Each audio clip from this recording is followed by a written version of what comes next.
Assalamualaikum warahmatullahi wabarakatuh. Halo semuanya, selamat datang di video presentasi kami kelompok 2 untuk mata kuliah Aljabar Linier dan Vektor. Nah, perkenalkan, nama saya Muhammad Raffi Fernando, dan di sini saya bertugas sebagai moderator dan pemateri pada kali ini. Dan pada video ini, kami akan juga membahas mengenai analisis perubahan vektor posisi, kecepatan, dan sudut pada navigasi drone atau unmanned aerial vehicle aljabar untuk mata kuliah aljabar linear dan vektor. Nah, pertama-tama yaitu perkenalkan ke teman-teman saya. Silakan ke slide selanjutnya.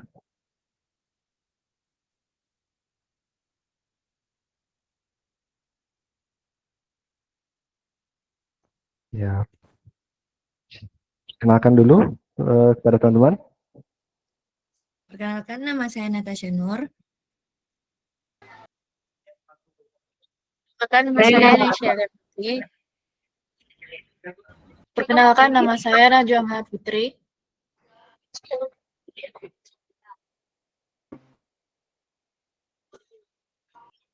Perkenalkan, nama saya Shirley Kalista Fiza.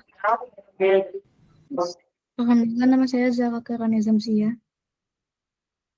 Perkenalkan, nama saya Najwa Sahrani.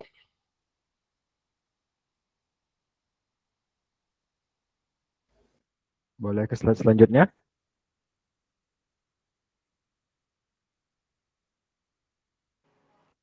Baik, yang pertama yaitu ada landasan teori vektor. Yang pertama yaitu konsep dasar vektor. Vektor adalah salah satu konsep fundamental dalam matematika kontemporer yang digunakan untuk merepresentasikan besaran memiliki besar magnitudo dan arah.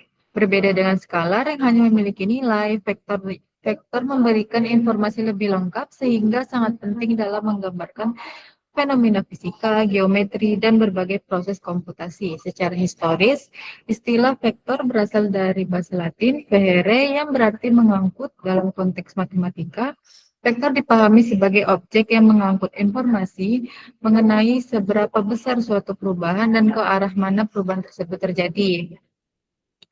Yang kedua yaitu definisi dari vektor. Vektor dipahami sebagai garis berarah yang memiliki titik pangkal dan titik ujung. Arah ditentukan dari titik pangkal menuju titik ujung, sementara panjangnya menunjukkan besar perubahan.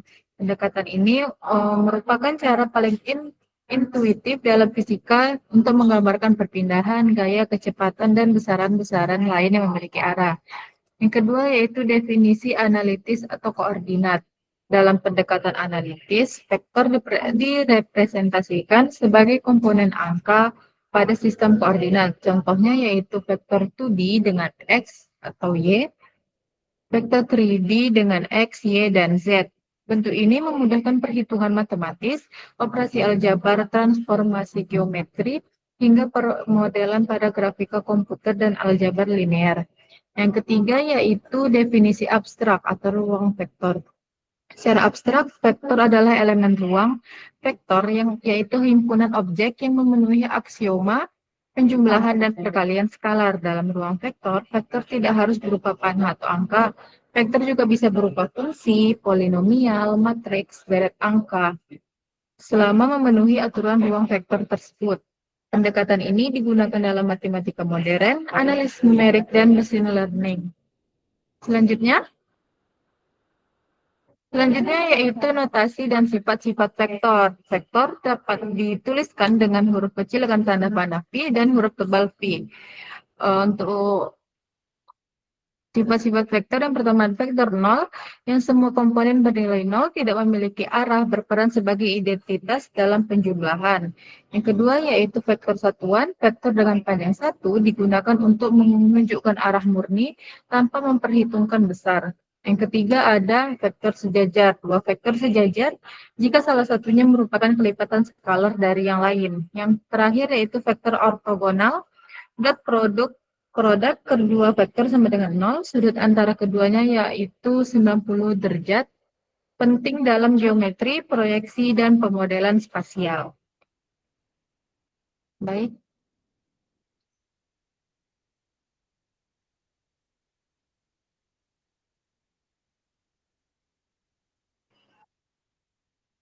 Selanjutnya Zara. Selanjutnya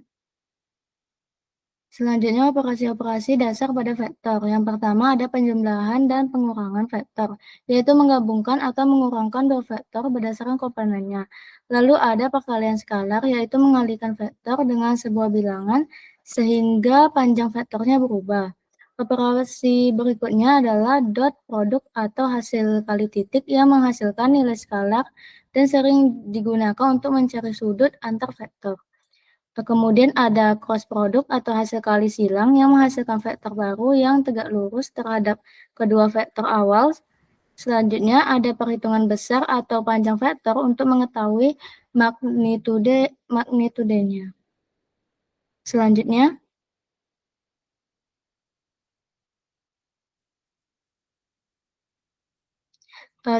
aplikasi vektor dalam ilmu pengetahuan dan teknologi. Dalam fisika, vektor digunakan untuk menggambarkan besaran seperti kecepatan, gaya, dan perpindahan. Di bidang teknik, vektor membantu dalam analisis struktur, mekanika, dan desain.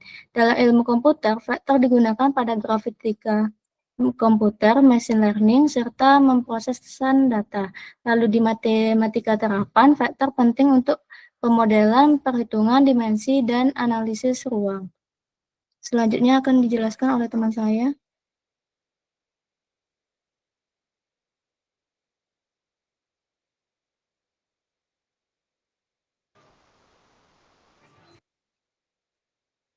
Selanjutnya adalah studi kasus dan deskripsi masalah pada kasus UAV. Navigasi pada teknologi drone atau UAV sangat bergantung pada representasi posisi sebagai vektor F sama dengan X, Y, Z untuk menentukan lokasi drone secara real-time melalui GNSS, IMU, serta sensor optik.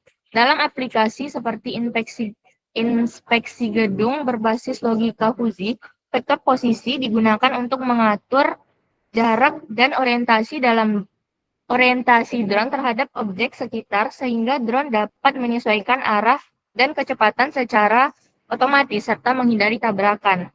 Pada penelitian pemantauan habitat rangkaian dangkal, rute drone ditentukan oleh serangkaian waypoint yang merupakan vektor posisi dan citra yang direkam pada tiap vektor.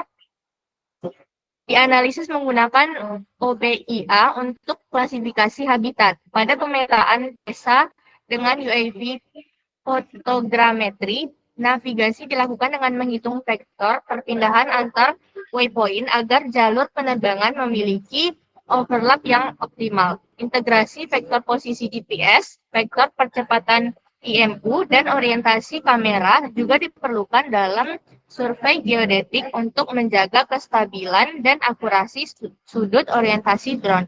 Pada pemetaan Pulau Pramuka, vektor waypoint dikombinasikan dengan GIS untuk menghasilkan jalur penerbangan sistematis yang mendukung analisis spasial dan pengelolaan sumber daya alam. Selanjutnya, optimalisasi navigasi UAV melalui estimasi perubahan vektor, posisi, kecepatan, dan sudut dalam lingkungan dinamis. Navigasi presisi pada sistem pesawat tanpa awak atau unmanned aerial vehicle atau UAV merupakan aspek krusial dalam berbagai aplikasi seperti pemetaan udara, pemantauan lingkungan, pengiriman logistik, hingga operasi militer. UAV harus mampu menavigasi secara otonom dalam lingkungan yang kompleks dan dinamis, termasuk menghadapi gangguan angin, perubahan medan, dan keterbatasan sinyal GPS. Untuk mencapai navigasi yang andal, sistem kontrol UAV harus mampu memodelkan dan memperkirakan perubahan vektor posisi X, Y, Z dengan kecepatan V, Vx, Vy, dan Vz, serta orientasi sudut YAW, pitch, dan roll. Ketiga parameter ini membentuk dasar dari dinamika penerbangan UAV dan menjadi input utama dalam sistem kontrol dan perencanaan lintasan. Nah, yang ketiga, yaitu tiga navigasi UAV menggunakan metode Extended Kalman Filter atau EKF untuk stabilisasi penerbangan pada misi pemantauan lahan. Studi kasus ini membahas pemanfaatan Extended Kalman Filter atau EKF untuk meningkatkan akurasi, navigasi, dan stabilitas UAV quadcopter dalam pemantauan lahan pertanian. Permasalahan seperti gangguan angin serta noise pada GPS, IMU, dan barometer menyebabkan posisi kecepatan dan orientasi drone menjadi tidak stabil.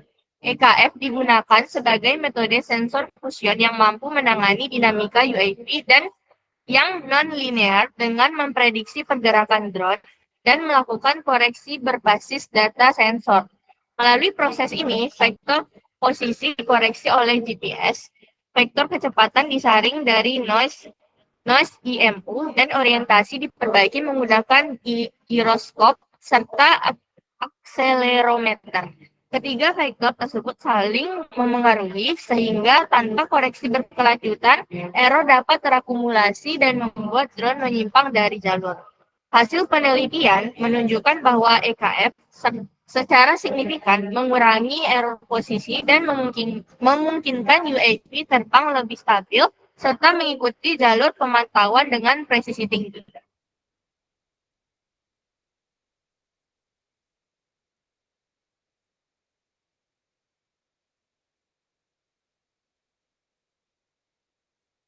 Selanjutnya itu perhitungan dan analisis dari sistematis. Pertama itu ruang vektor quadcopter dan transformasi koordinat.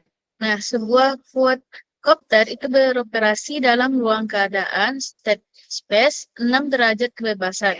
Untuk mendeskripsikan gerakan secara matematis, kita harus mendefinisikan dua kerangka acuan utama, yaitu kerangka inersi yang tetap terhadap bumi, lalu ada kerangka bodi yang tetap pada titik pusat gravitasi. Nah, untuk komponen-komponen dari vektor itu didefinisikan sebagai berikut. Nah, itu posisi dalam kerangka inersia, lalu ada kecepatan linier, lalu ada sudut Euler, lalu ada laju sudut dalam kerangka bodi. Selanjutnya.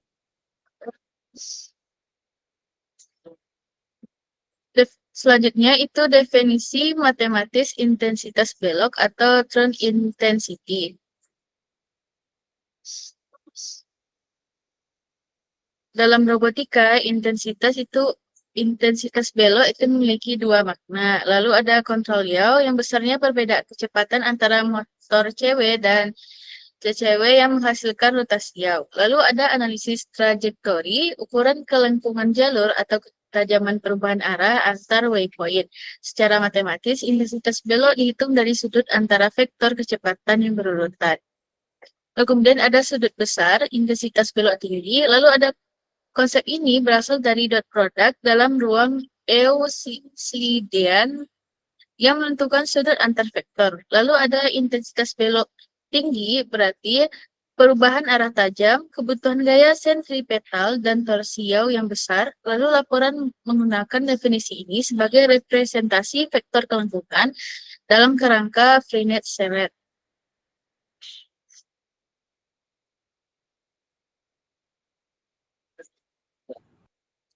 Baiklah, di sini persamaan parametrik helix dan spiral. Jalur uji umum untuk drone. Helix menanjak atau spiral Archimedes digunakan untuk menguji koordinasi motor saat drone memanjat, berputar, dan bergerak maju.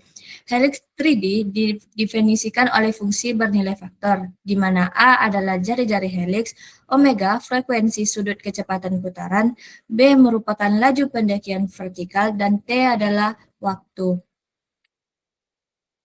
Dalam implementasi Python, fungsi continue untuk didiskritasi menjadi array waktu menghasilkan matriks 3 kali n, di mana setiap kolom merupakan posisi drone di R3. Penelitian baru menggunakan Virtual Center of Mass atau VCM untuk memodelkan manuver spiral kompleks.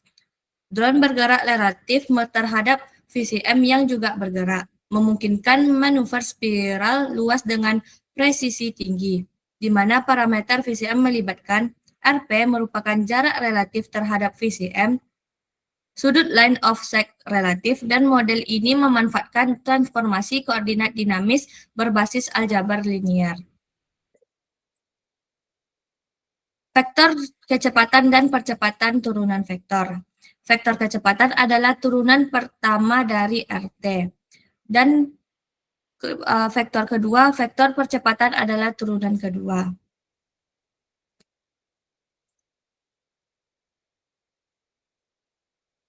Kerangka Frenet sekret dan kelengkungan. Untuk memvisualisasikan belokan secara geometris digunakan kerangka Frenet sekret, yaitu kerangka koordinat bergerak yang mengikuti trajektori. Terdiri dari 3 vektor unit ortogonal.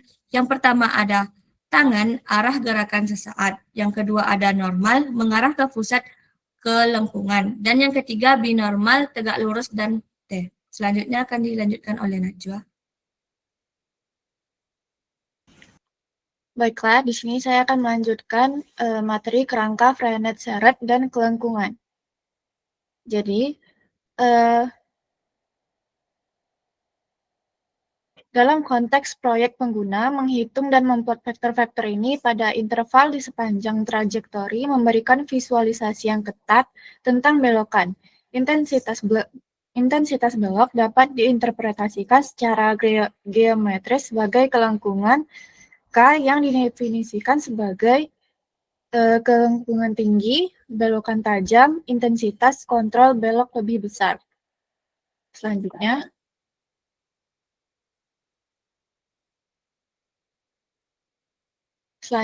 yaitu matriks keputusan dan optimasi rute. Dalam skenario yang lebih kompleks yang melibatkan banyak drone atau rute logistik, aljabar linear digunakan untuk menyusun matriks keputusan. Sebagaimana dijelaskan dalam penelitian tentang rute udara logistik parametrik, matriks keputusan CD dan matriks keadaan SD digunakan untuk mempresentasikan segmen penerbangan, di mana variabel biner C, R menunjukkan keberadaan segmen. Matriks keadaan SD menyimpan parameter seperti orientasi segmen, yaitu horizontal, miring, vertikal, kemudian ketinggian dan kapasitas drone. Selanjutnya,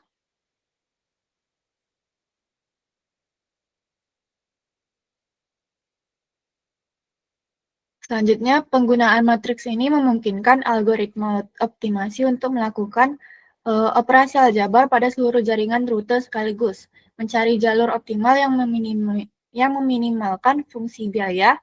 Fungsi biaya ini seringkali merupakan kombinasi linear berbobot dari berbagai faktor, seperti deviasi ketinggian, deviasi kecepatan, dan intensitas belokan. Pengetahuan ini relevan bagi pengguna untuk memahami bahwa intensitas belok bukan hanya parameter fisik, tetapi juga variabel biaya dalam algoritma optimasi trajektori global. Baik.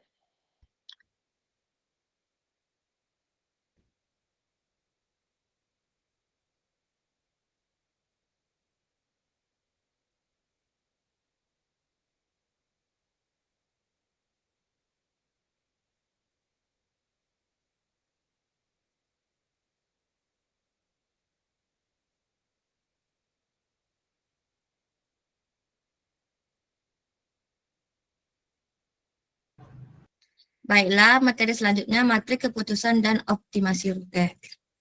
Di mana fungsi biaya biasanya berupa kombinasi linear berbobot dari faktor-faktor J sama dengan omega, H ditambah omega, V, J, S, V. Di mana deviasi ketinggian, deviasi kecepatan, dan intensitas belok.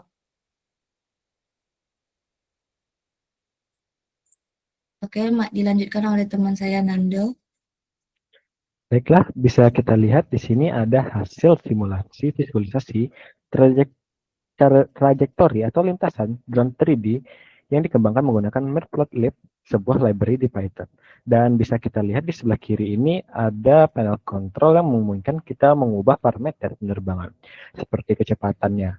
Nah, pada saat ini kita menggunakan 2,06 meter per second, dan waktu total simulasi yaitu 20 second. Kita juga bisa mengatur parameter manuver, yaitu intensitas belok yaw dan amplitude naik atau turun. Nah, visualisasi utama di sebelah kanan menunjukkan simulasi drone. Garis biru adalah lintasan drone, dan kita bisa lihat titik hijau dan merahnya. Dan di lintasan ini yang berbentuk helix spiral. Dan ini adalah hasil dari integrasi numerik persamaan gerak drone dengan sekalan parameter yang ada di panel kontrol. Boleh ke slide selanjutnya. Nah, walaupun visualisasi statis memberikan gambaran lintasan, ini mungkin tidak cukup lah untuk memahami dinamika gerakan drone secara real time. Oleh karena itu, simulasi ini memanfaatkan animasi. Nah, kami menggunakan fungsi function animation dari library matplotlib untuk menganimasikan simulasi ini. Animasi ini memungkinkan kita untuk melihat evolusi posisi drone sepanjang lintasan dari waktu ke waktu. Dan secara teknik, pada tingkat yang lebih lanjut seperti orientasi drone, yaitu seperti tadi, roll, pitch, and yaw. Juga diperbarui di setiap sistem ini, dan ini membuat model 3D drone tidak hanya bergerak, tetapi juga berotasi secara akurat sesuai dengan data simulasi fisiknya. Boleh ke slide selanjutnya. Nah, dan ini adalah interpretasi hasilnya lanjutnya. Jika kita lihat kurva lintasan yang tadi itu tampak bergerigi lah ya. Ini menandakan adanya isu dengan kehalusan jalur menyebabkan mungkin adalah langkah waktu atau delta T simulasi yang terlalu besar atau parameter intensitas belok yang tidak stabil. Solusinya adalah menggunakan interpolasi atau peningkatan sampling simulasi pada script Python. Dan di sini ada analisis dari jari helixnya, yaitu dalam skenario ideal dengan intensitas belok yang kontan, jari-jari helix itu harusnya tetap. Namun jika jari-jari helix terlihat membesar atau mengecil, itu mengindikasikan adanya ketidaksesuaian antara kecepatan maju drone dengan kecepatan sentripetal yang dibutuhkan untuk berbelok. Ini berarti kondisi fisika untuk belokan yang terkoordinasi tidak dipenuhi, di mana persamaan percepatan sentripetal harus dipatuhi. Dan seperti ini rumusnya, yang di mana V itu adalah kecepatan, R-nya jari-jari, dan percepatan lateral. Lanjut ke slide selanjutnya. Nah, di sini ada efek parameter intensitas belok pada panel kontrol.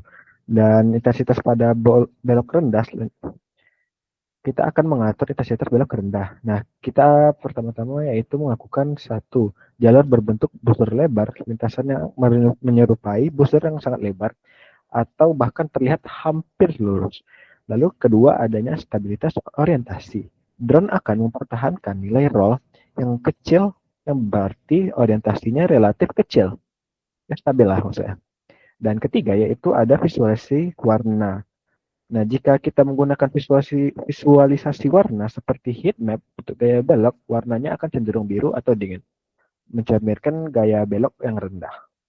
Selanjutnya, boleh.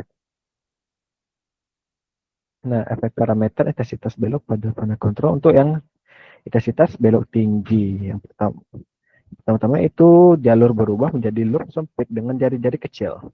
Yang kedua yaitu manuver agresif. Drone akan menunjukkan roll yang besar, turn koordinatif atau yaw rate yang tinggi seperti flat turn. Ketiga yaitu ada panjang lintasan berkurang. Menariknya, untuk durasi waktu simulasi yang sama, panjang lintasan total justru akan berkurang. Nah, ini karena sebagian besar energinya itu habis digunakan untuk manuver belokan yang agresif, bukan untuk pergerakan maju. Lalu yang keempat, adanya hambatan aerodinamis. Selain itu, manuver yang agresif meningkatkan hambatan aerodinamis karena interaksi aliran udara antar rotor. Yang kelima yaitu adanya mekanisme kontrol secara coding. Slider intensitas belok ini mengubah variabel Python untuk mengatur rasio kecepatan motor, yang merupakan implementasi dari turn intensity ya pada kendali motor drone. Nah, boleh selanjutnya. Nah, pada slide 6 ini adanya fenomena drift dan kesalahan numerik. Nah, fenomena drift ini adalah fenomena terakhir yang perlu diperhatikan dalam simulasi. Dan ini terjadi ketika drone tidak mampu kembali ke titik awal atau secara perlahan menyimpang keluar dari jalur ideal yang telah kita program. Dan penyebab utamanya yaitu simulasi ini adalah karena kesalahan integrasi numerik. Ini menyoroti beberapa pentingnya stabilitas numerik pada algoritma aljabar linear yang digunakan dalam kode Python yang sudah saya terapkan tadi. Lalu ada faktor eksternalnya, tentu saja kayak seperti angin, seperti angin memberi deviasi signifikan untuk SUAV. Dan ini seperti kita lihat dalam model fisika, kecepatan total drone adalah penjumlahan vektor dari kecepatan udara drone atau airspeed dan kecepatan angin. Bisa kita lihat rumusnya di sini. Oke, selanjutnya. Nah, sudah sampailah kita di kesimpulan.